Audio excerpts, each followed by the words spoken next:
جس بیماری میں آپ صلی اللہ علیہ وسلم کا انتقال ہوا اس کی شروعات کب سے ہوئی تھی؟ اس کی شروعات 18 یا 19 نومبر 11 ہجری کو ہوئی۔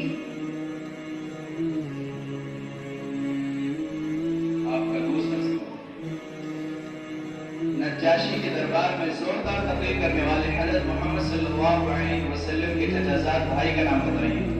نجاشی کے دربار میں زوردار تقریر کرنے والے حضرت محمد صلی اللہ علیہ وسلم کے چچا زاد بھائی حضرت جعفر رضی اللہ عنہ ہیں۔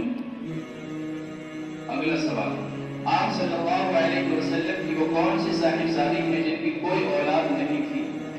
آپ صلی اللہ علیہ وسلم کی صاحبزادی کا نام حضرت ام کلثوم ہے جن کی کوئی اولاد نہیں تھی۔ اگلا سوال، آپ صلی اللہ علیہ وسلم کی ہجرت سے 2 دن پہلے جس جھوٹے نبی کو اسلامی دستے نے ہلاک کیا تھا اس کا نام کیا تھا؟ اسود بن مسیح۔